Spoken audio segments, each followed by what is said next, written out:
The Ghost Ship, The Lost Colony, and the Stolen Empire. America's most astonishing true history you were never taught.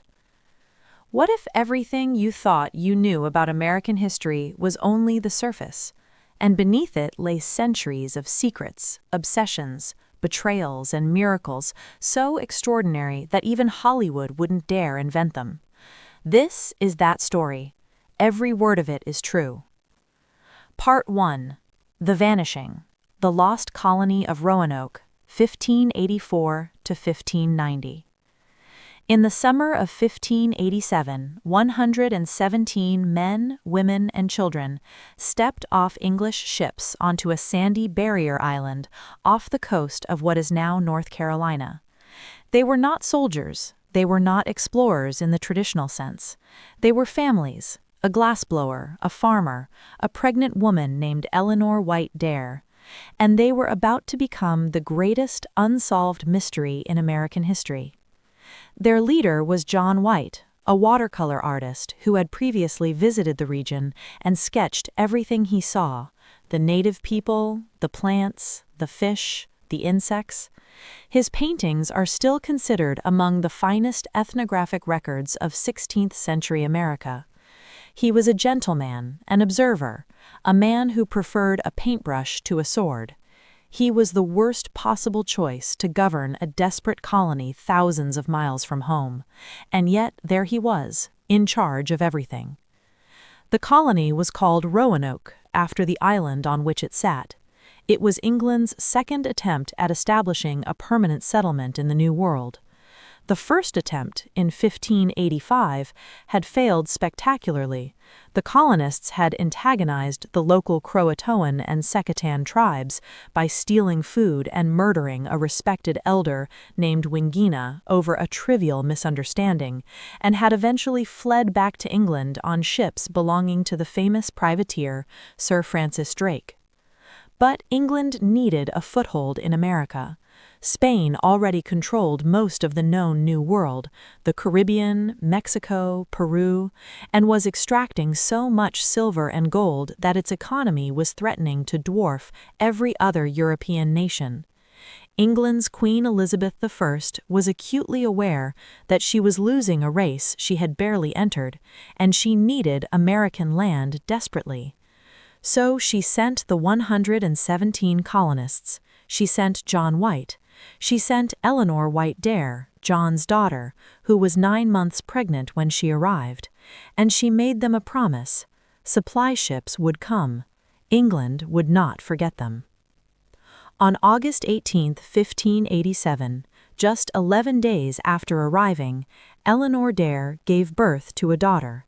They named her Virginia Dare, the first English child born in the Americas. It was a moment of extraordinary optimism, a declaration that this was not an outpost, but a home, not a temporary camp, but the beginning of a civilization. Then the problems began. The colony had arrived too late in the season to plant crops. Their food supplies were already running short. The relationship with the nearest native tribe, the Croatoans, led by a man named Manteo, who had actually traveled to England and learned to speak English, was cautiously friendly, but the other tribes remained hostile, still furious over the violence of the previous expedition. Several colonists were already dead, killed in skirmishes or from disease. The settlers gathered and made a collective decision. John White would sail back to England personally to organize the supply ships. They needed food, weapons, medicine, and more people. White was horrified. He did not want to leave his daughter. He did not want to leave his granddaughter, who was barely 2 weeks old. But the colonists insisted. He was the governor. He knew the right people in London. He left in late August 1587. He looked back at the island as his ship pulled away. It was the last time he would ever see his family. What happened next was not White's fault, and yet it destroyed everything. He arrived in England in November 1587 to find the country in a state of controlled panic. Spain was preparing an invasion. The famous Spanish Armada, 130 warships, 18,000 soldiers, the most powerful naval force in the world, was assembling in the ports of Lisbon and Cadiz, preparing to cross the English Channel and conquer England itself. Queen Elizabeth's government had commandeered every available ship for the defense of the realm. No vessels could be spared for a resupply mission to a tiny colony in North Carolina. White spent months lobbying, pleading, bribing anyone who would listen. He finally secured 2 small ships in April 1588, but they were inadequate, barely large enough to carry meaningful supplies, and their captains, hungry for profit, decided to attack Spanish merchant vessels along the way. The Spanish fought back. One of White's ships was badly damaged. The other, carrying most of the supplies, turned around and limped back to England. White was stranded in Ireland. Meanwhile, in August 1588, something extraordinary happened. The English fleet, under Admiral Charles Howard and the brilliant sailor Sir Francis Drake, defeated the Spanish Armada in a series of engagements in the English Channel. Storms finished the job, scattering the remaining Spanish ships around the British Isles. England was saved. The crisis was over. But now there was a different problem. The war with Spain continued. England was broke from the defense effort. Supply ships to Roanoke remained impossible to organize. White spent 2 more years begging, writing letters, pulling strings. Finally, in 1590, 3 years after he had left, he managed to secure passage to the New World on ships that were primarily interested in privateering against Spanish vessels. He would be allowed to accompany them, but only if he took no cargo. He arrived at Roanoke Island on August 18, 1590, the 3rd birthday of his granddaughter Virginia Dare, if she was still alive. The colony was completely empty. The houses were standing, the fortifications were intact. Someone had taken the time to dismantle the larger structures, perhaps for wood or for the practical reason of not leaving shelter for enemies. There were chests scattered on the ground, their contents ruined by weather. White's own maps, his books, his armor, corroded and broken. Someone had gone through his belongings specifically.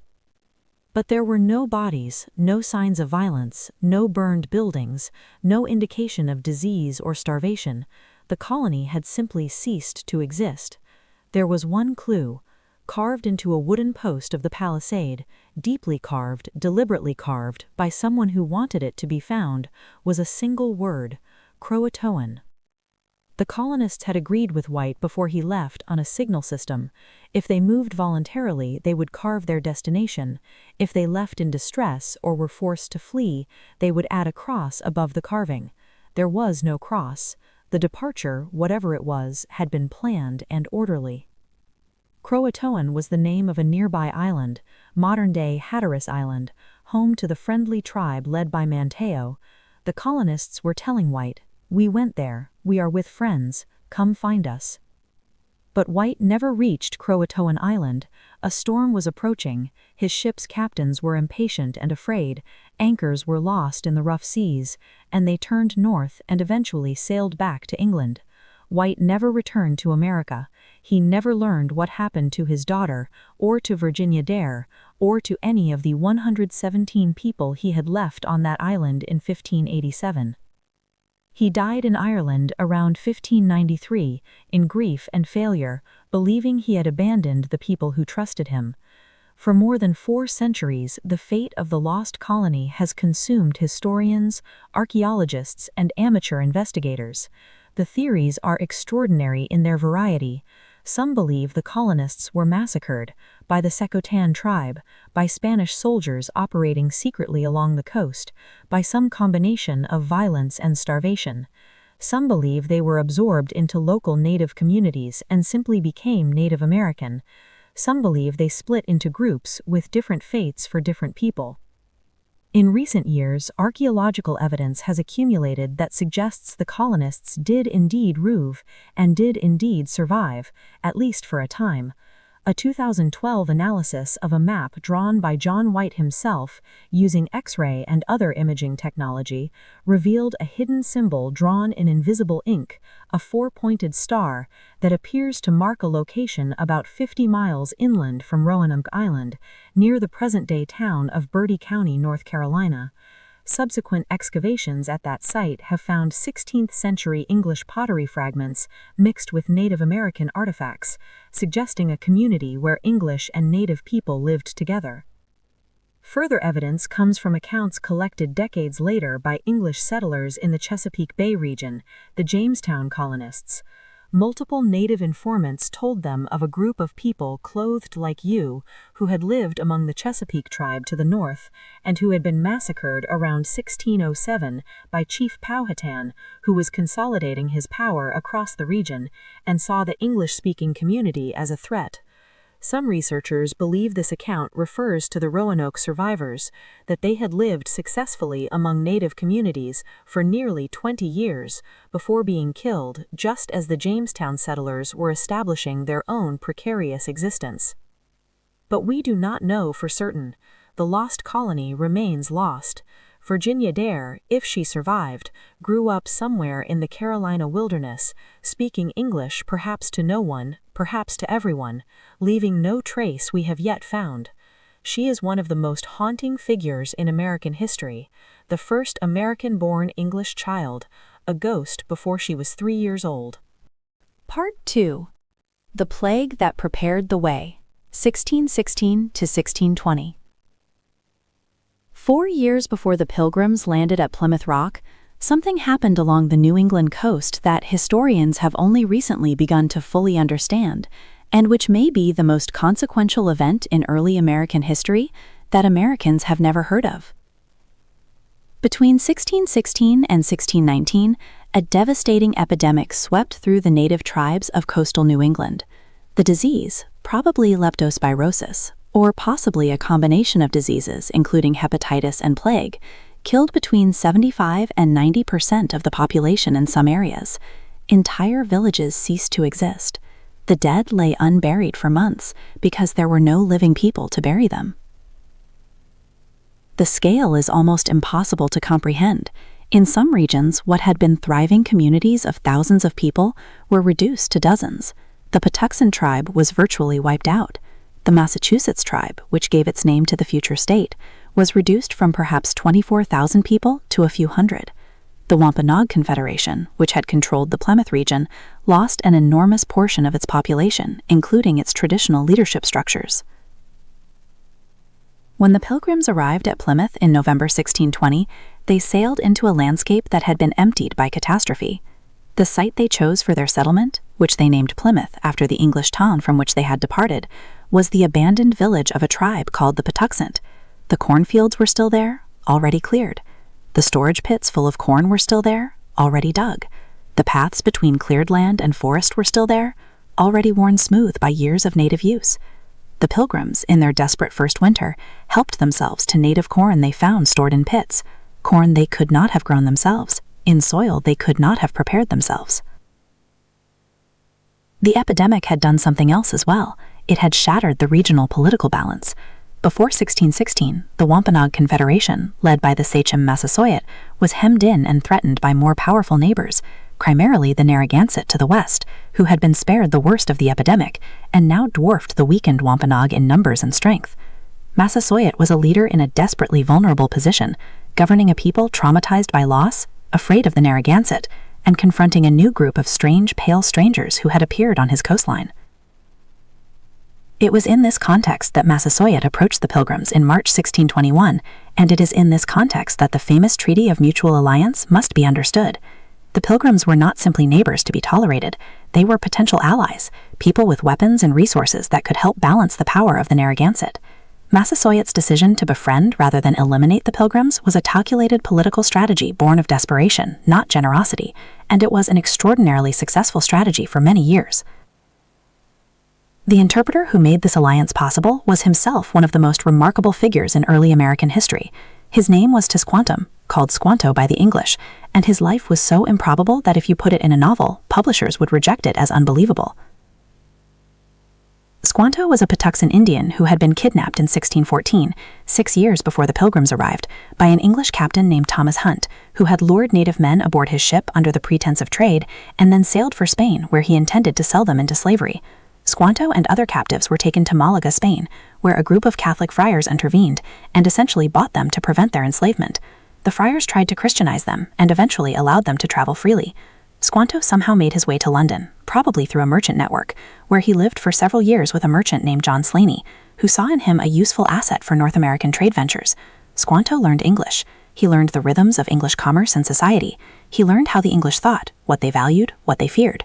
In 1619, Squanto finally made it back to North America on a ship commanded by explorer Thomas Dermer. He arrived in his homeland to find it empty.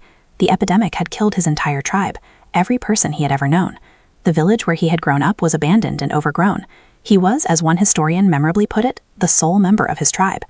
When the Pilgrims arrived, Squanto attached himself to them, for reasons that are still debated. Some historians believe he saw an opportunity to leverage his unique skills. Others believe he was simply lonely and broken, that the English were the only community still available to him in a world that had been emptied.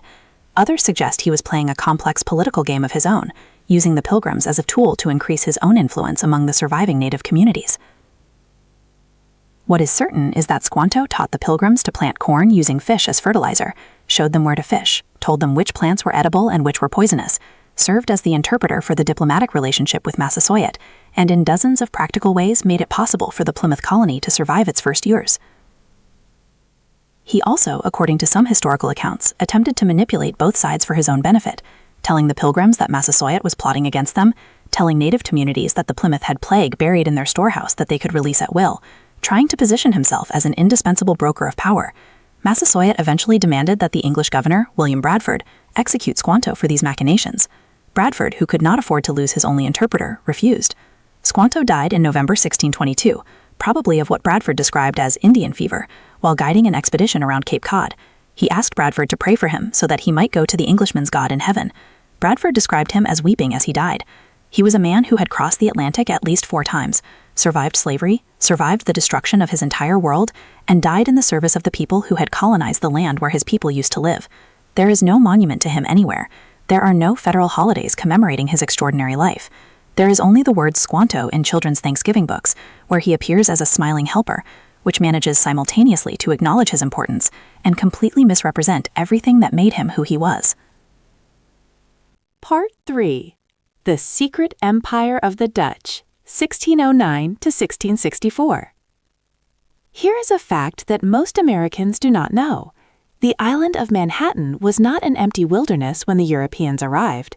It was a thriving trading hub, home to communities of Lenape people who had lived here for thousands of years, and who were part of sophisticated trade networks stretching across the northeastern continent.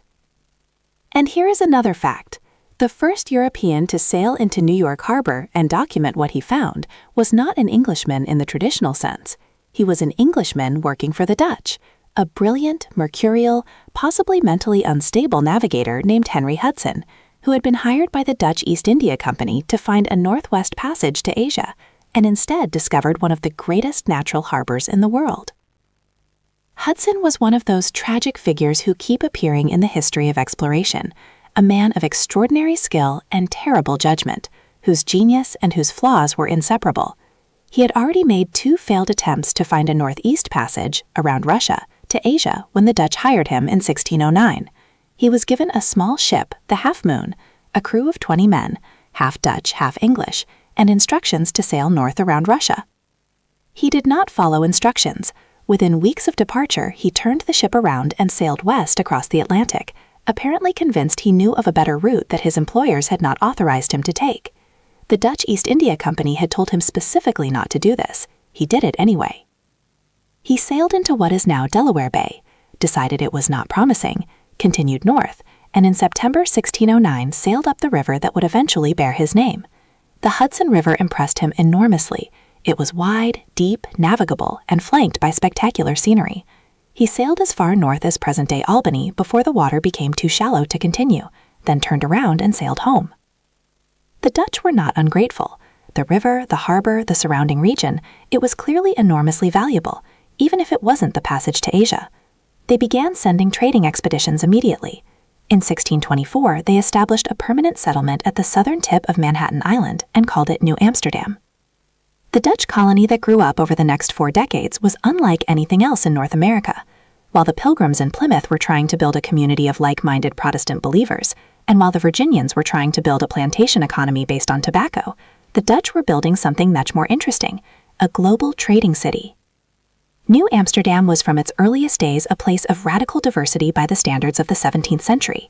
The Dutch Republic, the Netherlands, was the most religiously tolerant society in the world. It had accepted Jewish refugees expelled from Spain and Portugal. It had accepted English separatists who would eventually become part of the Pilgrim tradition. It tolerated Quakers, Catholics, and Lutherans when every other European nation was burning people for the wrong kind of Christianity. This tolerance was not primarily ideological. It was economic. The Dutch were merchants above all else, and merchants understand instinctively that you cannot make money from people you are persecuting. By 1640, people speaking at least 18 different languages lived in New Amsterdam. There were Protestant Dutch, Lutheran Germans, Sephardic Jews, Walloon refugees from what is now Belgium, English settlers, Swedish traders, and enslaved Africans who had been brought there by the Dutch West India Company, men and women from Angola and other parts of West Africa who contributed labor, knowledge, and culture to the growing city. The Dutch also had a completely different relationship with the land than their English counterparts. The English from the Pilgrims onward operated under the legal theory that land not cultivated in the European fashion was effectively unowned, terra nullius, empty land, which conveniently justified simply taking it. The Dutch actually bought land. They purchased Manhattan in 1626 from the Lenape people for goods worth approximately 60 guilders, the famous $24 of popular legend, though the real figure is harder to calculate. This transaction is often ridiculed as a cheat, but the reality is more complex. The Lenape almost certainly did not understand the sale as a permanent alienation of the land, since their culture had no concept of land ownership in the European sense. But the Dutch at least went through a formal process of negotiation and exchange, which is more than most European colonizers bothered with. The Dutch were also for a time the most powerful maritime empire on Earth. The Dutch East India Company, the VOC, was the world's first publicly traded company, and at its peak had more ships than many nations had navies. The Dutch West India Company controlled significant portions of the Caribbean, seized a huge chunk of northeastern Brazil from the Portuguese in the 1630s, controlled the Atlantic slave trade, and operated trading posts along the coasts of Africa.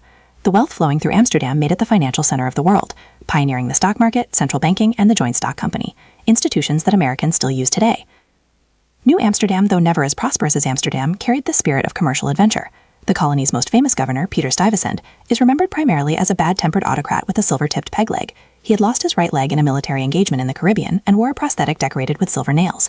He was indeed all of these things. He tried to expel the Quakers, tried to prevent Jews from settling permanently, and generally made himself unpopular.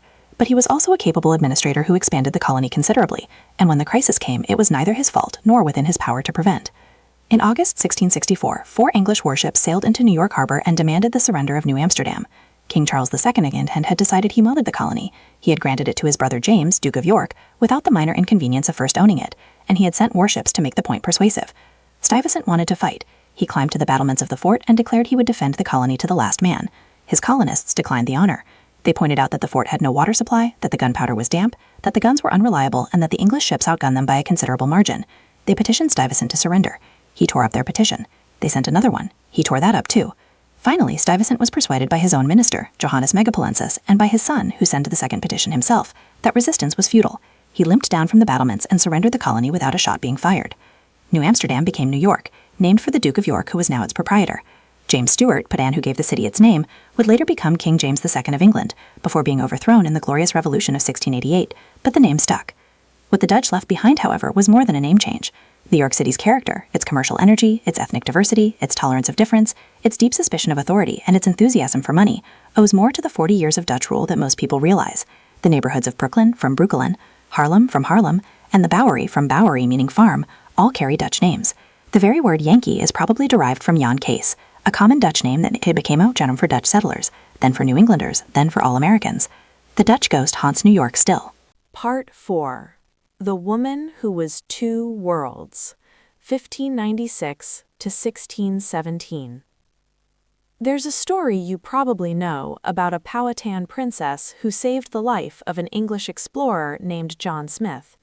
You probably know it from a Disney animated film that took considerable liberties with the historical record.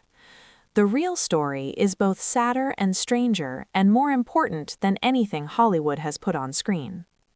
Her name was Aminute, called Matawaka. her private, sacred name, and called Pocahontas by the English, a nickname that meant something like playful one or ill-behaved child in her language, which she would have found either charming or slightly insulting depending on her mood.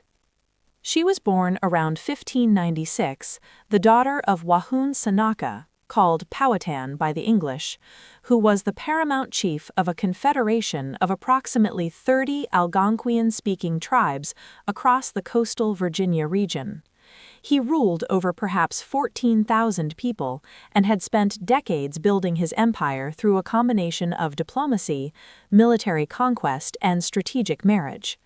He had many wives and many children, of whom Pocahontas was apparently a favorite, unusually free-spirited, unusually curious, unusually bold. She was approximately 11 years old when English ships arrived at Jamestown in May 1607. The Jamestown settlement was, from the beginning, a catastrophe in slow motion. The Virginia Company of London had funded the expedition with the expectation of quick profits: gold, silver, the famous Northwest Passage to Asia, something valuable to justify the investment. They sent 104 men and boys, most of them gentlemen who regarded physical labor as beneath their dignity, along with various craftsmen and soldiers. They had brought almost no farmers. They arrived in the worst possible location, a marshy, mosquito-infested peninsula in the James River that flooded regularly, contaminated their drinking water with salt during dry spells, and was surrounded by Powhatan territory. They planted their crops too late. They expected the local native people to simply provide food. They did not understand that the native communities of coastal Virginia had their own food security concerns and could not feed 104 additional men indefinitely. In the starving time of 1609 to 1610, the situation became so desperate that colonists resorted to eating leather, rats, horses, dogs, and, in at least one documented case, a corpse. Investigators discovered in 2012 the remains of a 14-year-old English girl whose bones showed evidence of cannibalism. She had been eaten by starving colonists after her death. John Smith was not a gentleman. He was a soldier of fortune, the son of a Lincolnshire farmer who had fought in the religious wars of Europe, been bravely enslaved by Turks in the Ottoman Empire, escaped, and made his way back to England with a talent for adventure and self-promotion. He was stocky, strong, bearded, aggressive, supremely self-confident, and not particularly popular with the other colonists. He had actually been under arrest for most of the voyage to Virginia, accused of mutiny, and was almost executed before the sealed orders from the Virginia Company were opened and revealed that he was supposed to be on the governing council. He was also probably the most competent person in the colony. He established relationships with the surrounding native communities through a combination of trade, intimidation, and genuine curiosity. He learned some Algonquian. He explored the Chesapeake Bay extensively, making maps that are still admired for their accuracy. He kept the colony alive through the first winters by trading with the Powhatan for food, by organizing the planting of crops, and by enforcing a rule that anyone who did not work would not eat, a rule that scandalized the gentleman colonists who had not come to Virginia to dig in dirt.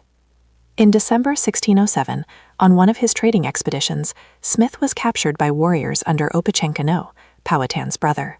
He was brought before Powhatan himself in an elaborate ceremony at the paramount chief's principal village. What happened next has been the subject of historical debate for 4 centuries. According to Smith, in an account he wrote not in his initial reports from 1608, but in a memoir published in 1624, 17 years after the event, a young girl rushed forward just as warriors were about to club him to death and got his head in her arms and laid her own upon his to save him from death. This was Pocahontas. Many historians are deeply skeptical of this account. Smith did not mention it in his early writings. He had a well-documented tendency to embellish his own adventures. He told a nearly identical, saved by a beautiful noblewoman story about an earlier adventure in Eastern Europe. Pocahontas herself, who lived in England and spoke English fluently, and could have confirmed or denied the story, never commented on it in any surviving record. The most persuasive alternative interpretation, advanced by historian Helen Rountree and others, is that what Smith witnessed was an adoption ceremony, a ritual in which a captive enemy was symbolically killed and then symbolically reborn as a member of the tribe. Pocahontas, as Powhatan's daughter, may have been playing a formal ritual role, saving Smith as part of a ceremony designed to incorporate him into the Powhatan Confederacy as a subordinate chief. Smith, who knew nothing about this ritual, interpreted it as a spontaneous rescue. If this interpretation is correct, then Powhatan was trying to bring Smith, and through him the English colony, into his existing political structure as a dependent vassal. The English would have food, protection, and a place in the Powhatan world. In return, they would provide metal tools, weapons, and labor at Powhatan's request. It was a reasonable arrangement from Powhatan's perspective. The problem was that the English had completely different ideas about their relationship to the surrounding territory and its inhabitants. What is certain is that after the ceremony, whatever it meant, Pocahontas became a regular visitor to Jamestown. She was probably between 11 and 13 years old. She apparently found the English fascinating, their technology, their customs, their strange god, their food. She brought food to the colonists during difficult times. She reportedly warned Smith of a plot against his life in 1609. She was a bridge between two worlds, moving freely in both, apparently welcome in both, at an age when most children in any culture are still learning who they are. Smith returned to England in 1609, badly injured in a gunpowder explosion. He and Pocahontas never met again, not for 8 years. In 1613, when she was approximately 17 or 18, Pocahontas was kidnapped. The man responsible was a colonial captain named Samuel Argall, who had discovered that Pocahontas was visiting a friendly tribe called the Patawamek. He arranged with the Patawamek chief, using a brass kettle as payment, to lure Pocahontas aboard his ship, where she was taken prisoner. She was brought to Jamestown as a hostage, intended to pressure Powhatan into returning English captives and stolen weapons. For months she was held at Jamestown while negotiations between the English and Powhatan stalled. She was not physically mistreated, by the standards of the time, but she was a prisoner in a world far from her own, separated from her family, used as a political pawn. During her captivity, she was instructed in Christianity by a minister named Alexander Whitaker, who described her as intelligent and spiritually receptive. She was baptized and given the Christian name Rebecca. She also met John Rolfe. John Rolfe was a widower. His wife and infant daughter had died during the disastrous Sea Venture voyage of 1609, when 9 ships bound for Virginia had been scattered by a hurricane and the flagship driven aground on the uninhabited island of Bermuda. He was also the man who, almost accidentally, saved the Virginia colony and created the tobacco industry that would shape the American South for 2 centuries. The native tobacco that grew in Virginia was harsh and unpleasant to smoke. Rolfe had obtained seeds of a milder Caribbean variety. Exactly how remains unclear, possibly through illegal trade, since the Spanish guarded their tobacco plants jealously, and had begun experimenting with growing it in Virginia soil. The resulting tobacco was excellent. The first commercial shipment went to England in 1614 and was immediately popular. Within a few years, tobacco cultivation consumed the energies of virtually every colonist. Colonists were growing it in the streets of Jamestown, and Virginia had found the economic engine that would sustain it for generations. But before any of that, in April 1614, John Rolfe married Pocahontas. Their courtship and the circumstances of the marriage are impossible to fully understand from surviving records. Rolfe wrote a long, tortured letter to the colony's governor explaining his desire to marry her, full of elaborate self-justifications and expressions of concern that his motives might be misunderstood. He was marrying for the good of this plantation, for the honor of our country, for the glory of God, for my own salvation, rather than for any personal affection, he insisted with suspicious specificity. The lady's own feelings on the matter are not recorded in any document that survives. The marriage created an immediate peace between the English and the Powhatan Confederacy, what historians call the Peace of Pocahontas, which lasted several years. Powhatan accepted the marriage and the new arrangement. The colony, for the first time, had breathing room. In 1616, the Virginia Company brought Pocahontas, now called Lady Rebecca Rolfe, to England as a kind of living advertisement for the colonization project. They wanted to show English society that the native people of America could be Christianized, civilized by English standards, and made into allies. She was accompanied by Rolfe, their infant son Thomas, and approximately 12 other Powhatan individuals, including a priest named Tomacoma, whom Powhatan had sent specifically to observe England and report back, to count the people, assess the military strength, and determine the truth about this strange, distant land. Pocahontas was received as royalty. She was presented at the court of King James I, seated near the king at a mask, painted in formal English dress by an artist named Simon Van de Pass in a portrait that still survives. London was fascinated by her. She met Bishop of London John King, who praised her piety. She was apparently charming, composed, and utterly undaunted by the overwhelming foreignness of everything around her. She also met John Smith, who was in London at the time. The meeting is one of the most extraordinary and poignant scenes in early American history. He came to visit her, and their reunion was deeply uncomfortable. She was distressed, so distressed that she turned her face away and could not speak for several hours. When she finally spoke, she called him father, the same honorific that members of a tribe used to address respected older men. the same term she would have used as a child when she knew him in Virginia. And then she said something remarkable. She had been told, she said, that he was dead, and it would have been better if he had been dead, because when he left Virginia, the world she had known fell apart. She sailed for home in March 1617. She never arrived. Somewhere on the Thames River near Gravesend, barely 20 miles from London, she became seriously ill. Tuberculosis, pneumonia, or some combination of English diseases that her immune system could not fight. She was taken ashore at Gravesend. She died there, probably in March 1617, at approximately 21 years of age. Her son Thomas was too ill to travel and remained in England with relatives. He grew up English, eventually returned to Virginia, and had descendants. There are Americans alive today who are descended from Pocahontas and John Rolfe. Numerous documented lineages exist through the Bowling family of Virginia. Pocahontas is buried at St. George's Church in Gravesend, England. The church burned down in 1727 and was rebuilt, and her exact burial location was lost. There is a bronze statue of her there, a replica of a statue that stands in Jamestown, Virginia, looking across the river, looking toward America, looking toward the world she left and never reclaimed. On a June day in 1793, a young man from Massachusetts named Eli Whitney visited a Georgia plantation owned by Catherine Greene, the widow of Revolutionary War General Nathaniel Greene. Whitney was 27 years old, recently graduated from Yale, and desperately in need of employment. He had planned to be a tutor, but the tutoring position had fallen through, and he was now adrift, a Yale man with no prospects and significant debt. Catherine Greene showed him something. She showed him the problem that was ruining Southern agriculture: cotton. Specifically, she showed him short staple cotton, which grew abundantly across the inland South, was far more durable than the long staple variety that could only grow on the coast, but had one catastrophic flaw. Each cotton boll was full of seeds, green, sticky, tenacious seeds that clung to the fibers so firmly that a single enslaved laborer working all day could clean only about 1 pound of cotton. The cotton was there in abundance, but the labor required to process it made it nearly unprofitable. Whitney spent 10 days in Catherine Greene's workshop. Some accounts suggest she contributed substantially to the mechanical design, though she received no credit because patent law did not recognize women's contributions in any meaningful way, and emerged with a working prototype of the cotton gin. The device used simple rotating cylinders with wire teeth to pull the cotton fibers through a mesh that the seeds could not pass through, separating fiber from seed mechanically. A single operator could clean 50 pounds of cotton per day. It was one of the most consequential inventions in American history, and it had consequences that Whitney could not have imagined and would not have wished.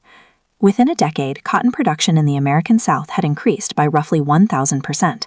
Within 20 years, American cotton dominated world textile markets. Within 40 years, cotton accounted for more than half of all American exports by value, and the American South was the wealthiest agricultural region on earth. And slavery, which had seemed in the 1780s to be a declining institution that might fade away naturally as its economic advantages diminished. Thomas Jefferson had written hopefully of its eventual extinction. George Washington had freed his enslaved people in his will, exploded instead. The cotton gin did not reduce the demand for enslaved labor, it massively increased it. Cotton was a labor-intensive crop at every stage except the ginning. It had to be planted, weeded, maintained, picked, and baled by hand. The more cotton you grew, the more enslaved workers you needed. The cotton boom was a slavery boom. The internal slave trade that followed was one of the most horrific human migrations in American history. Between 1790 and 1860, approximately 1 million enslaved people were forcibly moved from the tobacco-depleted states of the Upper South, Virginia, Maryland, the Carolinas, to the cotton states of the Deep South, Georgia, Alabama, Mississippi, Louisiana, Texas. They were sold in markets, marched in coffles, chains connecting groups of people at the wrists, transported on steamboats and in railcars. They were sold away from families, from children, from spouses, from everything familiar. They arrived in cotton country to work in conditions that killed many of them within a few years. This was not incidental to the American economy. This was the American economy.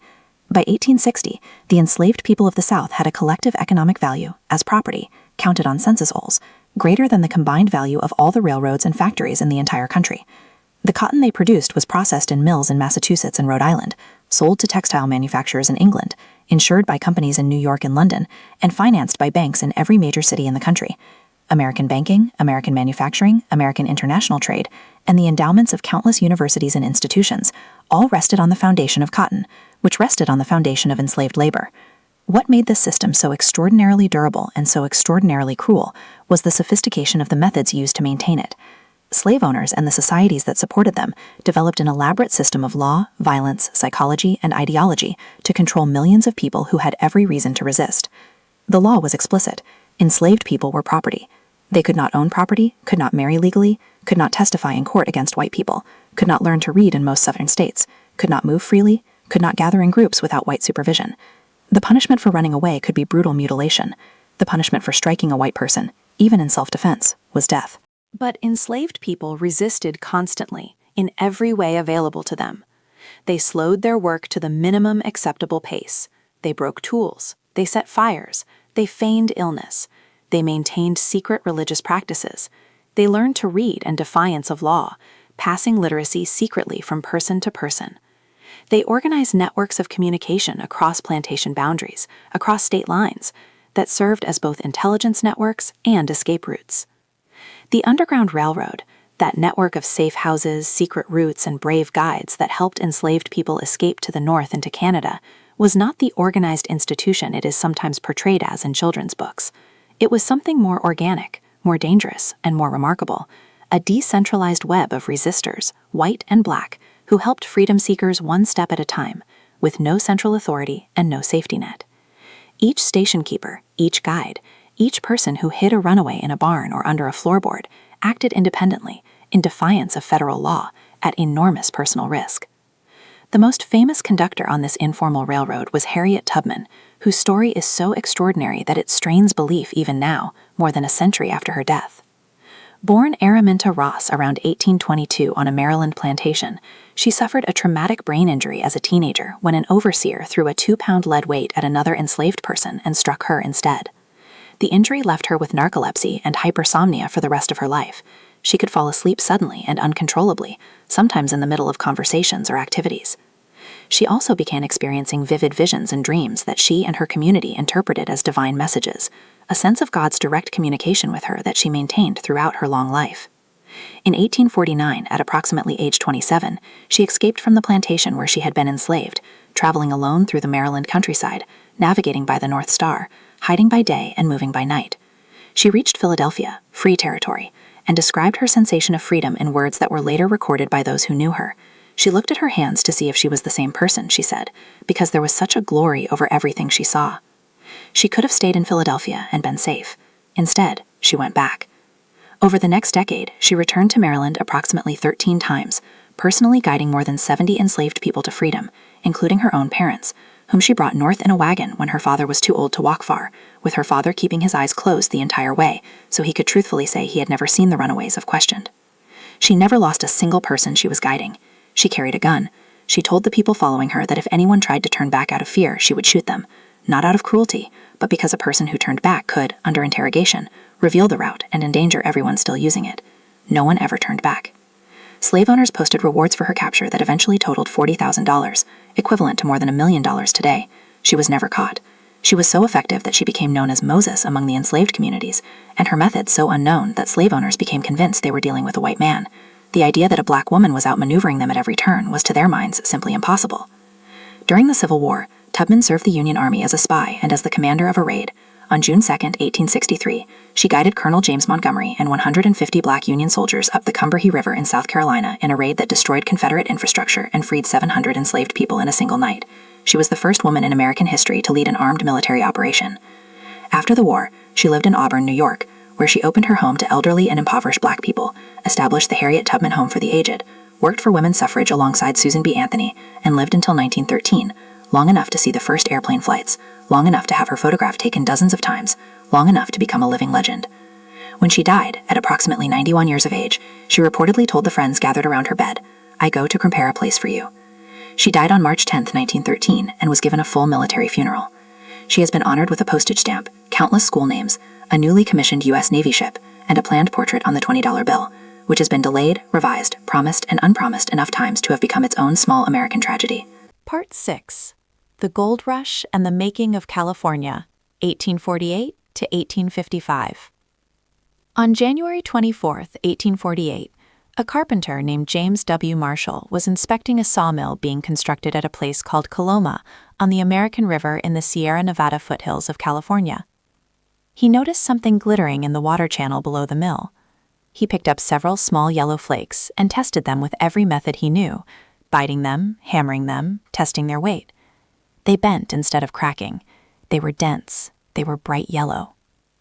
"Boys," he reportedly told the workers at the mill, "I believe I found a gold mine." He had. And what followed was the largest and fastest human migration in American history up to that point, one of the most dramatic social upheavals in the 19th century, and the event that transformed California from a sparsely populated territory with a few thousand inhabitants into an American state of international importance, all within about 5 years.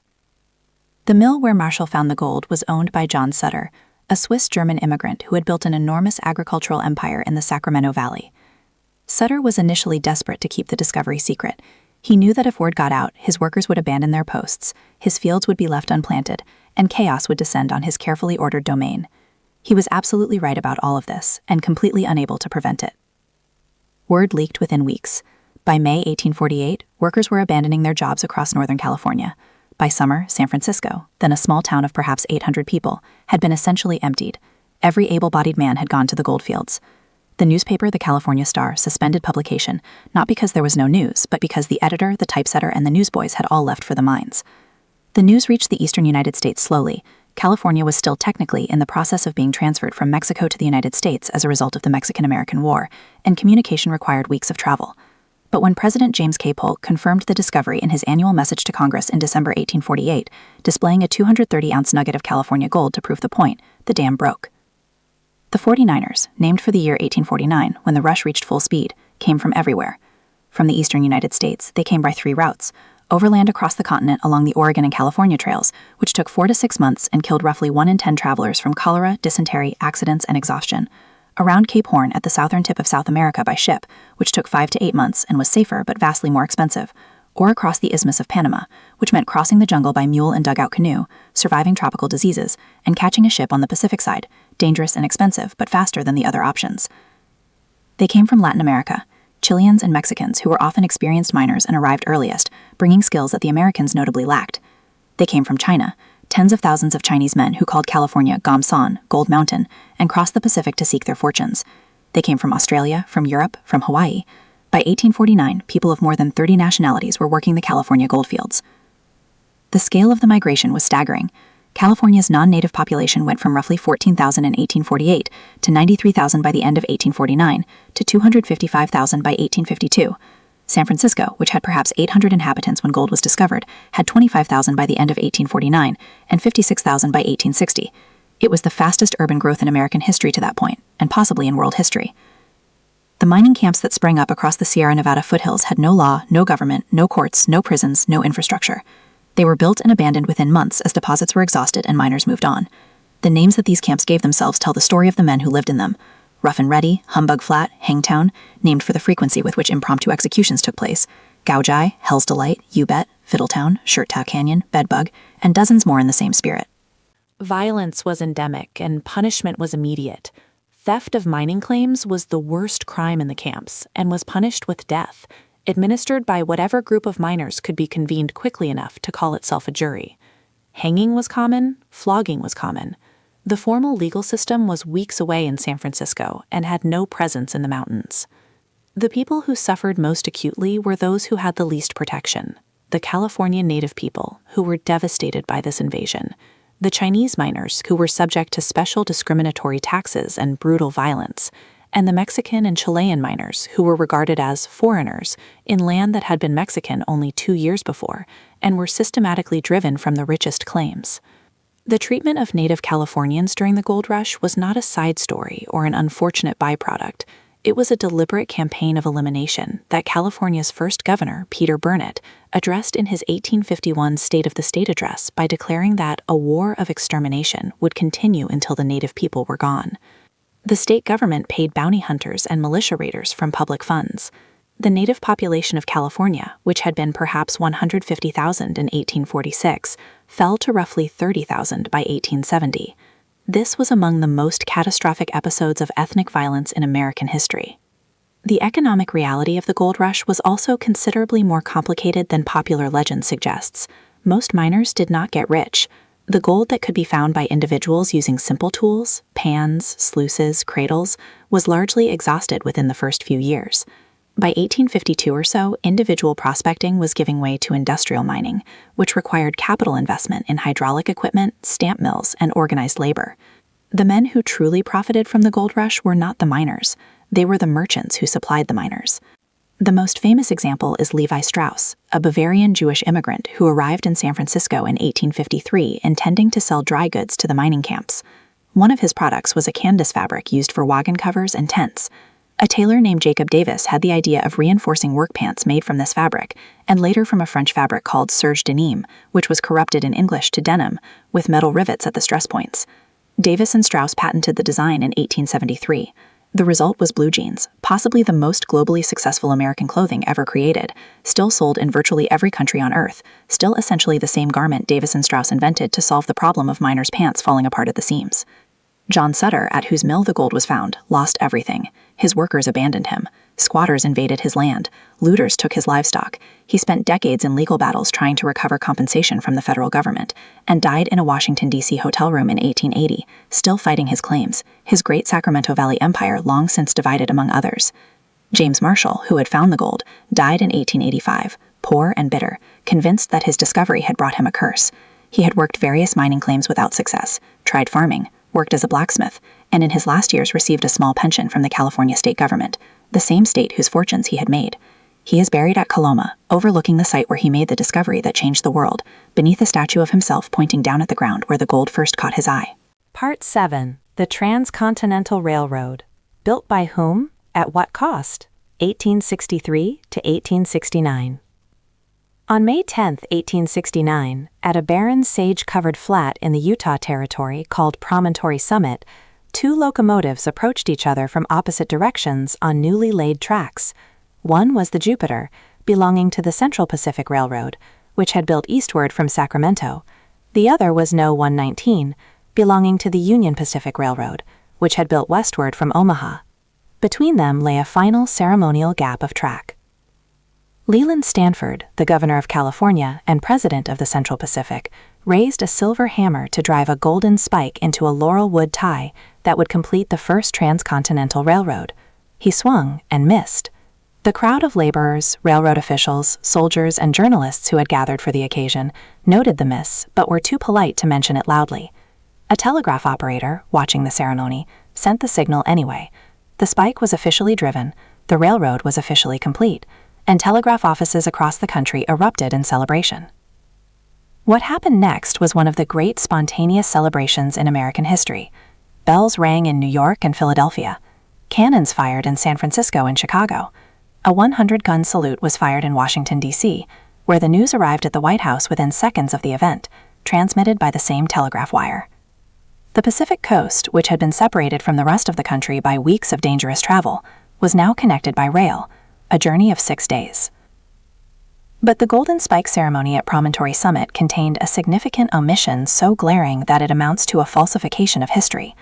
Among the thousands of people who had built the railroad, precisely none of the men most responsible for its actual construction were represented at the ceremony, or photographed in the famous images, or invited to speak, or acknowledged in any official way. The Central Pacific, building eastward across California and Nevada and into Utah, had been constructed primarily by Chinese workers. At the height of construction, approximately 10,000 to 15,000 Chinese workers, nearly the entire Chinese workforce in California, were employed by the railroad.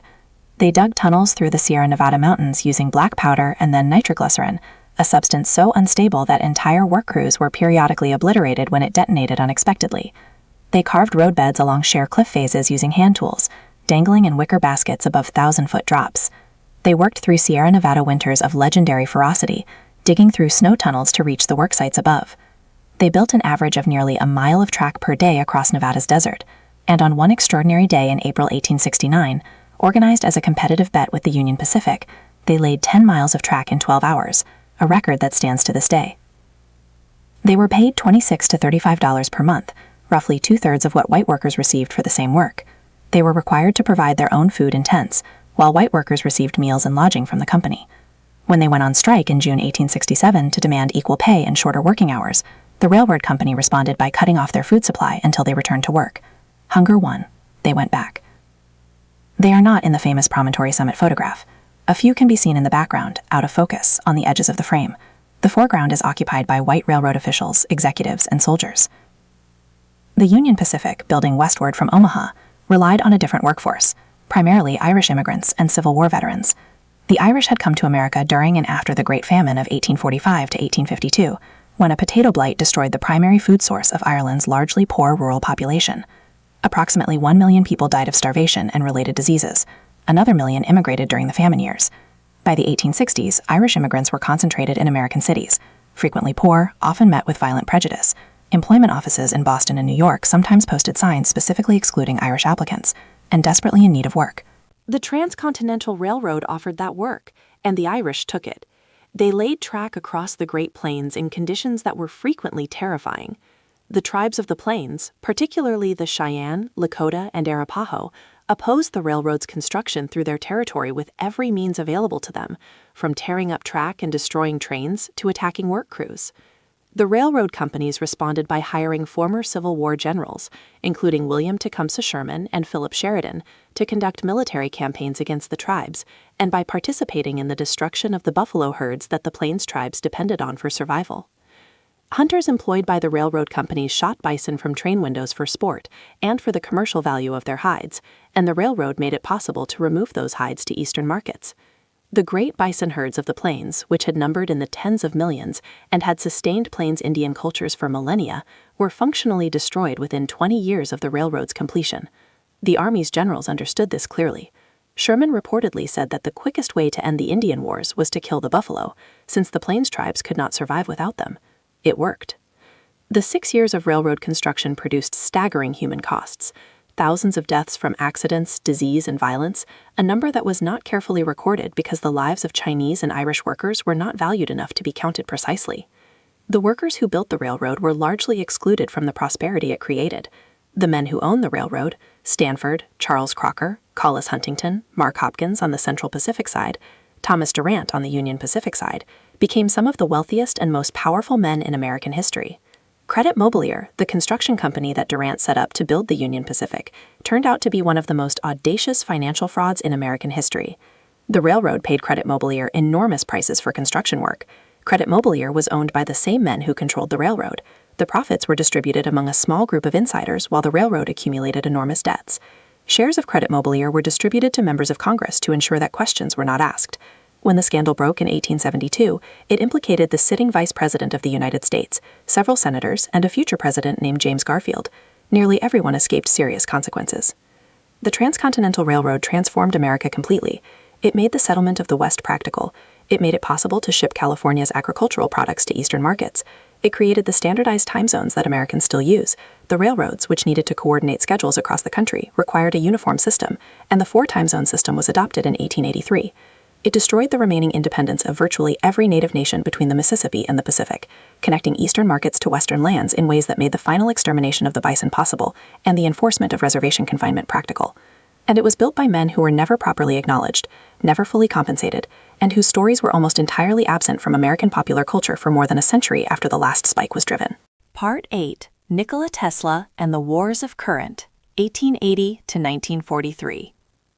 In the summer of 1884, a 28-year-old Serbian man arrived in New York City with 4 cents in his pocket, a book of his own poetry, a letter of introduction, and a head full of ideas that would eventually electrify the world, literally. His name was Nikola Tesla, and he had come to work for Thomas Edison. Edison, at this point, was the most famous inventor in the world. His photograph was in every newspaper. His laboratory in Menlo Park, New Jersey, the world's first organized industrial research laboratory, had produced the phonograph, the improved telegraph, the carbon microphone, and most importantly, the practical incandescent light bulb. He was in the process of building the world's first electrical power distribution system in Lower Manhattan, which would bring electric light to homes and businesses for the first time. He was, by any measure, a genius, a visionary, and a showman of extraordinary effectiveness. He was also about to make one of the most consequential mistakes in the history of technology. Tesla came with a letter from Charles Batchelor, one of Edison's trusted European managers, which reportedly said, "I know of only 2 great men, and you are one of them. The other is this young man." Edison read the letter, looked at the tall, thin, perfectly dressed young man before him, and put him to work.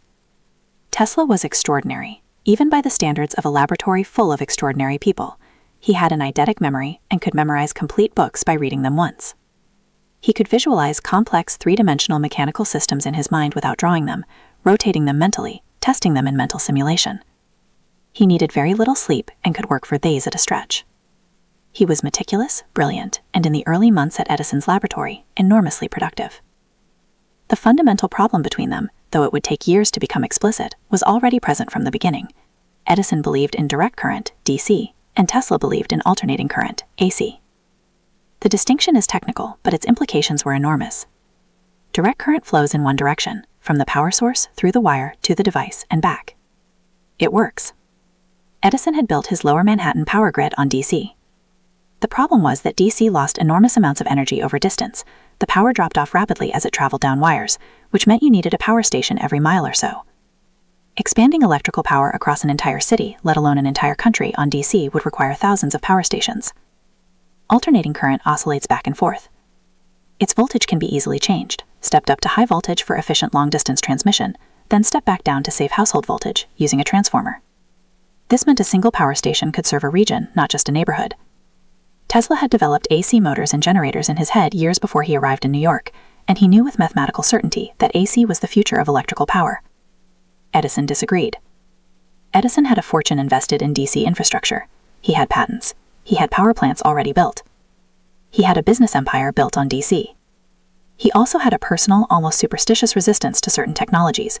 He was deeply suspicious of AC because its high voltages could be lethal, and he did not want to work with it. He dismissed Tesla's ideas and put him to work solving practical DC problems instead. After several months, Tesla accomplished something Edison had called impossible. He redesigned Edison's inefficient DC generators, improving their output and efficiency dramatically. Edison had reportedly promised him $50,000 for this achievement, a vast sum in 1885. When Tesla came to collect, Edison laughed. The promise, he said, had been a joke. "Tesla, you don't understand our American humor." He offered a raise of $10 per week instead. Tesla quit. He spent the next 2 years doing manual labor, digging ditches, working as an ordinary laborer, while trying to find investors for his AC ideas. He eventually found them, formed his own company, and began developing AC motors and generators in earnest. In 1888, he sold all his AC patents to George Westinghouse, the Pittsburgh industrialist and inventor who had built his fortune on railroad air brakes, and who saw immediately that Tesla's AC system would transform the electrical industry. The war of currents that followed was one of the strangest and most vicious business conflicts in American history. Edison, who had everything to lose if AC replaced DC, launched a public campaign to discredit AC as dangerous. He organized demonstrations in which animals, dogs, calves, and eventually horses, were publicly electrocuted using AC power to show its deadly nature. He encouraged the adoption of AC electrocution as a form of capital punishment, calculating that having the state use AC to kill people would permanently associate it in the public mind with death. The first execution by electrocution in American history, of convicted murderer William Kemmler in August 1890 at Auburn Prison in New York, used AC power. It was not clean. It was not quick. It was a botched affair that left witnesses shaken and reporters writing horrified accounts. Edison and his supporters publicized the use of AC as evidence of its inherent danger. They even tried to get the new execution method named Westinghousing, after AC's champion, rather than electrocution. Tesla responded by performing theatrical demonstrations in which he passed hundreds of thousands of volts of AC through his own body, lighting fluorescent bulbs held in his hands, demonstrating that high-frequency AC was not necessarily lethal if properly managed. He was terrifying to watch, and he was, by the assessment of many contemporaries, somewhat detached from ordinary human concerns. The war was eventually decided economically and decisively. In 1893, the city of Chicago held the World's Columbian Exposition, the famous White City World's Fair, celebrating the 400th anniversary of Columbus's arrival in America. The exposition required electrical lighting on a scale never attempted before. Westinghouse, using Tesla's AC system, bid for the contract at roughly half of Edison's price and won. The White City blazed with 100,000 incandescent lights powered by AC, the largest demonstration of electrical power the world had ever seen, visible to millions of visitors, and an overwhelming vindication of the AC system. The same year, Westinghouse and Tesla won the contract to build generators at Niagara Falls, transmitting electrical power to Buffalo, New York, 22 miles away. When the switch was thrown in November 1896, it was the first time electric power had ever been transmitted over such a distance with efficiency. Within a few years, the Niagara generators were powering all of western New York. AC won the war. DC was relegated to specific applications. Edison was eventually forced to convert his power systems. The modern electrical grid, the one that powers every home and business in America today, is built on Nikola Tesla's alternating current system. But Tesla's story does not end in triumph. It ends in tragedy so complete that it resembles a cautionary tale. Tesla's personal life was as eccentric as his professional genius. He lived for years in the Waldorf Astoria Hotel in New York City, spending far beyond his means on elaborate dinners that he often did not eat, entertaining guests in theatrical fashion, feeding pigeons from his window. He was obsessive, reclusive, and increasingly isolated as he aged. He patented more than 300 inventions in his lifetime, including early versions of the radio, for which Guglielmo Marconi received credit and a Nobel Prize, a decision that the U.S. Supreme Court reversed in Tesla's favor in 1943, the year he died. He developed the Tesla coil, still used in electronics. He experimented with X-rays before Wilhelm Röntgen's credited discovery. He made early contributions to wireless communication, radar, and remote control. In his final years, he claimed to be developing a death ray, a directed energy weapon capable of destroying aircraft at great distances, which he tried to sell to the U.S. government and the League of Nations without success. He died in room 3327 of the New Yorker Hotel on January 7, 1943, alone, broke, and largely forgotten by the general public. The FBI raided his room hours after his death and collected all his papers, classifying them on the grounds that they might be of military value. Most were eventually returned to the Serbian government, but the episode fed decades of conspiracy theories about what Tesla had actually discovered and what the government was hiding. What is certain is that the device you are reading this on, every device that uses electricity, owes its existence partly to a Serbian immigrant who arrived in New York with 4 cents in his pocket, was cheated by his employer, spent 2 years digging ditches, and then proceeded to change everything. Part 9. The Great Migration, the movement that remade America, 1910 to 1970. Between 1910 and 1970, approximately 6 million African Americans left the American South and moved to cities in the North, Midwest, and West.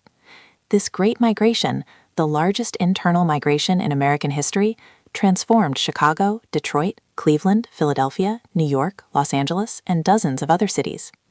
It created the Harlem Renaissance, powered the jazz and blues revolution that produced American popular music, gave rise to the Civil Rights Movement, and permanently altered the political landscape of the United States. It also demonstrates something that historians have understood for decades, but that the popular imagination still struggles with. People who are oppressed are not passive. They are not victims waiting for rescue. They are strategic actors making rational calculations under extremely constrained circumstances, and when opportunities appear, even imperfect ones, they move. What drove the Great Migration was a combination of push and pull factors. The push factors were the deteriorating conditions of Black life in the Jim Crow South, the terrorism of the Ku Klux Klan and other white supremacist organizations, the violence of lynch mobs, the systematic economic exploitation of sharecropping and crop lien systems that kept Black farmers in permanent debt, the disenfranchisement enforced by poll faxes and literacy tests and outright violence, and the humiliation and danger of daily life under a system of total racial subordination. The pull factors were the labor needs of Northern industry. World War I had cut off European immigration, the primary source of industrial labor, at exactly the moment that war production was demanding enormous increases in manufacturing output. Northern factories desperately needed workers. The Chicago meatpacking plants, the Detroit automobile factories, the Pittsburgh steel mills, the Cleveland rail yards, all were hungry for labor and willing, for the first time, to hire Black workers in significant numbers. The Chicago Defender, a Black newspaper founded in 1905 by Robert Sangstack Abbott, played a crucial role in organizing the migration. The Defender was widely read throughout the South, circulated by Pullman porters who carried it on the railroads, and left copies for Black readers in towns and cities along their routes. Its pages were full of advertisements for Northern jobs, advice on how to migrate, and news of the better life available in Chicago. Southern white authorities understood its influence and sometimes tried to suppress it, arresting people found with copies, threatening newsstands that carried it. The Defender kept circulating. The migrants came from every southern state, but disproportionately from Mississippi, Alabama, Georgia, and Louisiana, the deep South states with the most severe racial oppression. They came by train, the primary mode of long-distance travel, often for the first time in their lives. They arrived in cities that were excited about their labor but deeply ambivalent about their presence. Northern cities were racially segregated in practice, if not always by law. Black newcomers were steered into specific neighborhoods, denied housing elsewhere by the informal but effective cooperation of real estate agents, banks, and white homeowners through the practice known as redlining. The neighborhoods that resulted, the south side of Chicago, the east side of Detroit, Harlem in New York, Watts in Los Angeles, became, despite the discrimination that created them, extraordinary centers of culture, commerce, and political organization. Chicago's South Side became the home of electric blues, a genre that developed when Delta blues musicians from Mississippi applied amplification and electric instruments to the acoustic tradition they brought north. Muddy Waters, Howlin' Wolf, Little Walter, Bo Diddley, Chuck Berry, all came out of this tradition. Rock and roll is directly descended from Chicago electric blues. Every major American popular music genre since the 1950s is descended from rock and roll. The Great Migration is thus the origin point of American popular music as a global phenomenon. Detroit's automobile factories employed black workers at wages that were, by Southern standards, extraordinary, wages that allowed over time a black working class and middle class to develop. Detroit became the home of Motown Records, founded in 1959 by Berry Gordy in a house on West Grand Boulevard. Motown was an explicitly integrationist project. Gordy wanted to make music for all America, music that would cross the racial boundaries embedded in the music industry's division between pop, marketed to white audiences, and rhythm and blues, marketed to black audiences, categories. He was staggeringly successful. The Supremes, Marvin Gaye, Stevie Wonder, The Temptations, The Four Tops, the Jackson 5, Motown's roster in the 1960s produced music that is still heard daily around the world, from shopping malls to wedding receptions to political campaign rallies.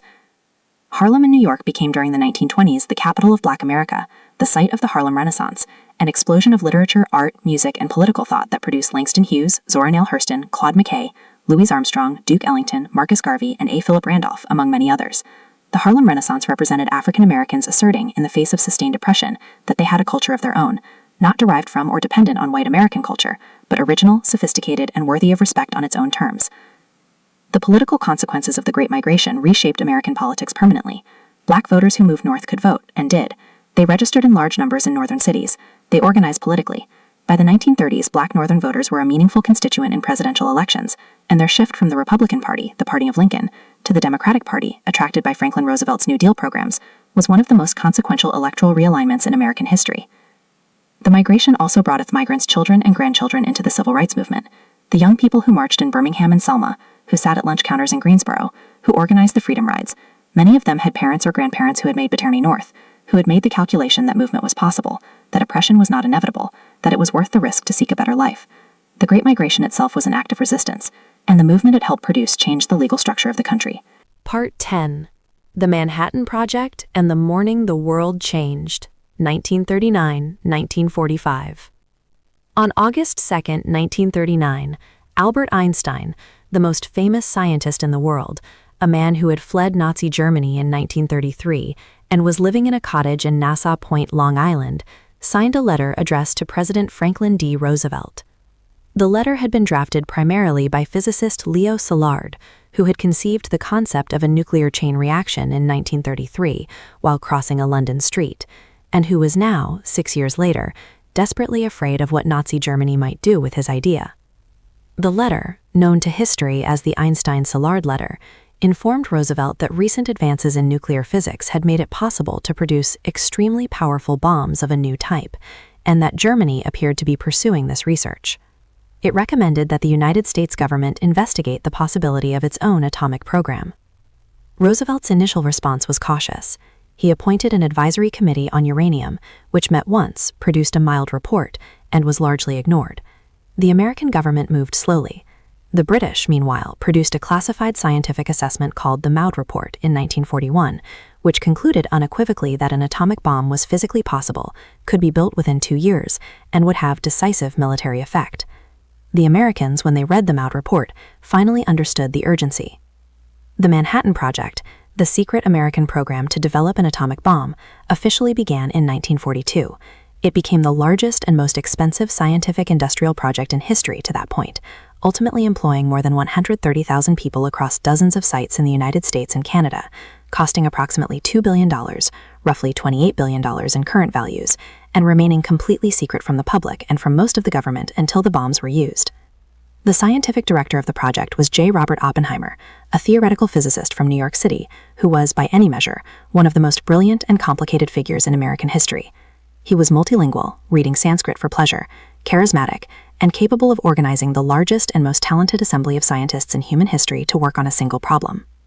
That assembly was extraordinary. At Los Alamos, New Mexico, a remote mesa in the Sangre de Cristo Mountains that Oppenheimer had chosen because he had loved it as a young man, the Manhattan Project assembled a group of physicists that included, at various times, Enrico Fermi, who had produced the first controlled nuclear chain reaction in a squash court under the stands of the University of Chicago's football stadium in December 1942, Niels Bohr, the Danish physicist who had escaped Nazi-occupied Denmark in 1943, hidden in the bomb bay of a British Mosquito aircraft, Edward Teller, Hans Bethe, Richard Feynman, and dozens of others. It included European Jewish refugees who had fled the Nazis, British scientists, American-born physicists. Many of them had left Europe specifically because of the threat of Hitler, and they were now building a weapon they hoped would end that threat. There were also spies. Klaus Fuchs, a German physicist working at Los Alamos, was passing nuclear secrets to the Soviet Union. David Greenglass, a machinist at Los Alamos, was doing the same. Information he would later testify led to the execution of his own sister and brother-in-law, Julius and Ethel Rosenberg. Ted Hall, a 19-year-old Harvard graduate working on the bomb, was providing detailed information to the Soviets independently. The Soviets knew about the project almost from its beginning, and were receiving detailed technical information throughout its progress, a fact that would not become fully clear to American authorities for decades. The first test of an atomic device took place at 5:29 a.m. on July 16, 1945, at a site in the New Mexican desert called Trinity. The yield was equivalent to approximately 21,000 tons of TNT. The fireball was visible from 200 miles away. A rancher who was watching from a distant ridge later said that the earth shook. A bright flash lit the pre-dawn sky like a second sunrise, and then came a sound like nothing he had ever heard before, a rolling dome that seemed to come from the earth itself, from somewhere beneath and beyond the horizon. Oppenheimer, watching the test, recalled lines from the Bhagavad Gita, "Now I am become death, the destroyer of worlds." 3 weeks later, on August 6, 1945, a B-29 bomber called the Enola Gay dropped a uranium bomb, nicknamed Little Boy, on the Japanese city of Hiroshima. The explosion killed approximately 70,000 people instantly, and roughly 90,000 to 140,000 total by the end of 1945 from blast, heat, and radiation. 3 days later, on August 9th, a plutonium bomb called Fat Man was dropped on Nagasaki, killing approximately 40,000 instantly, and 60,000 to 80,000 total. Japan surrendered on August 15, 1945. World War II was over. The moral questions raised by the atomic bombing of Hiroshima and Nagasaki have been debated continuously for 80 years, and will not be resolved here. What is clear is that the bombings ended the war abruptly, and inaugurated the nuclear age, an era in which human civilization possessed for the first time the means of its own complete destruction. Oppenheimer spent the rest of his life grappling with what he had created. In the years immediately after the war, he argued publicly for international control of nuclear weapons, and opposed the development of the hydrogen bomb. These positions, combined with a security review that took place during the McCarthy era, and that raised his pre-war associations with communist-affiliated organizations, led to the revocation of his security clearance in 1954, in a proceeding that most historians regard as deeply unjust. He was effectively driven from public life. He was officially rehabilitated in 1963, when President Lyndon B. Johnson awarded him the Fermi Award. He died of throat cancer in 1967. The bomb he helped create now exists in thousands of copies held by 9 countries. It has not been used in war since 1945. Whether this restraint will continue is quite literally one of the most important open questions in human history. Part 11. The Moon, the Dream, and the Impossible Mathematics, 1957 to 1969. On October 4, 1957, the Soviet Union launched a small metal sphere, about the size of a beach ball, into orbit around the Earth. It weighed 184 pounds. It broadcast a simple radio signal that could be picked up by amateur radio operators around the world. Beep, beep, beep. It was called Sputnik, fellow traveler in Russian, and its launch shocked the United States in a way that few events had done before or since. The shock was not primarily technological, it was psychological and political. The Soviet Union, America's Cold War rival, an authoritarian communist state that had been portrayed in American popular culture as crude, backward, and militaristic, had demonstrated that it could put objects into orbit around the Earth. This meant, with unmistakable clarity, that it could put nuclear warheads into orbit. It meant that the technology gap Americans had assumed existed, with the United States on top, did not exist in the way they had believed. The American government's response was immediate and enormous. Congress created NASA in 1958. The National Defense Education Act poured money into science, mathematics, and engineering education at every level. The space race had begun. The early years of the race went to the Soviets. They launched the first animal into space, a dog named Laika, who did not survive the mission. They launched the first human into space, Yuri Gagarin, on April 12, 1961, whose single orbit of the Earth made him an instant global hero. They achieved the first spacewalk. They launched the first woman into space. In almost every category of firsts, the Soviets were ahead. President John F. Kennedy, newly in office and acutely aware that the space race was a proxy competition for the broader Cold War, a demonstration to the watching world of which system, communism or liberal democracy, was more capable of achieving the extraordinary, made a decision in May 1961 that was either an act of visionary boldness or reckless bravado, depending on how you assess the information available to him at the time. He stood before a joint session of Congress and declared, "I believe that this nation should commit itself to achieving the goal, before this decade is out, of landing a man on the moon and returning him safely to the Earth." When Kennedy made this declaration, the United States had sent exactly one American into space, Alan Shepard, on a 15-minute suborbital flight that had taken place only 3 weeks earlier. The technology required to reach the moon was in most respects non-existent. No one knew how a moon landing would be accomplished mechanically. No one knew how to navigate precisely over the 250,000-mile distance to the moon. No one knew how astronauts would survive in space for the 8-day round trip. No one knew how to build a spacecraft capable of landing on an unknown surface and then launching from it. The program that produced the Apollo moon landing, which was achieved on July 20, 1969, 8 years and 2 months after Kennedy's declaration, is still among the most extraordinary technical achievements in human history. It involved 400,000 engineers, technicians, scientists, and workers at NASA and its contractor companies. It produced more than 400,000 technological innovations and patents. It required the development of entirely new materials, new manufacturing processes, new navigation techniques, new medical monitoring systems, new communication technologies. The computer that guided the Apollo 11 mission to the moon had less processing power than a modern pocket calculator. The guidance software that put Neil Armstrong and Buzz Aldrin on the lunar surface was written primarily by a team led by Margaret Hamilton, a mathematician from Powell, Indiana, who had joined MIT's computation lab in the early 1960s. Hamilton coined the term software engineering.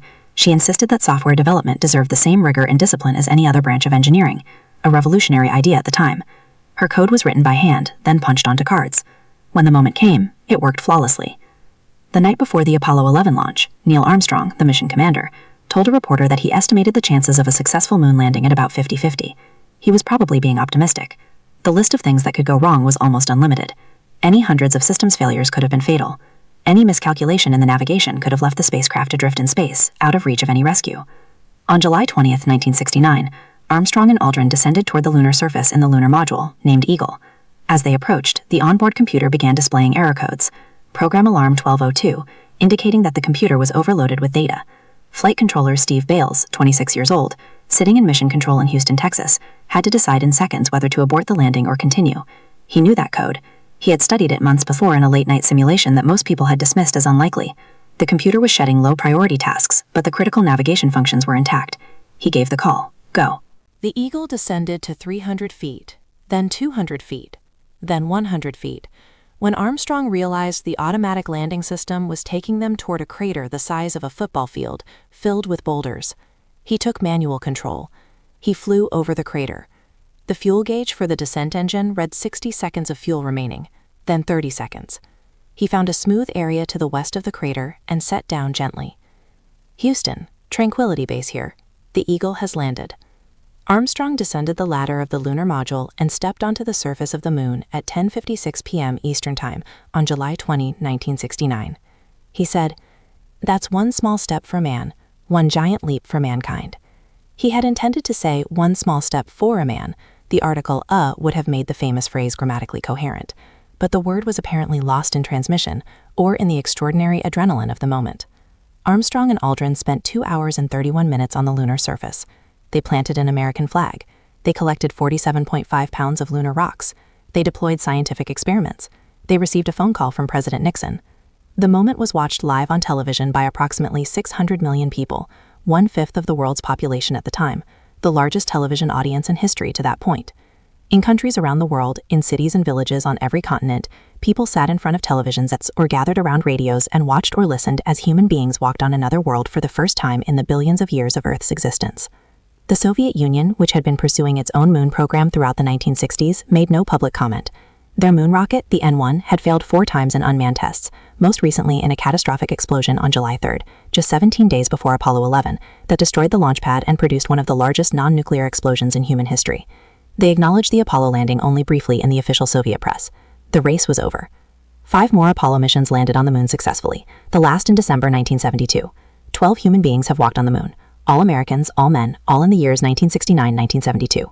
No human has been beyond low Earth orbit since. The technology developed for Apollo now pervades daily American life. Integrated circuits, the microchips that power every electronic device, were miniaturized partly to meet Apollo's weight requirements. Scratch-resistant lenses were developed by NASA. Memory foam was developed by NASA. Cordless tools were developed for moon use. Water filtration technology, freeze-dried food, flame-resistant materials, improved cardiac monitors, satellite navigation, the list of Apollo spin-offs is very long, and includes the fundamental technologies of the digital age in which we now live. The moon program cost approximately $25 billion, roughly $175 billion in current values.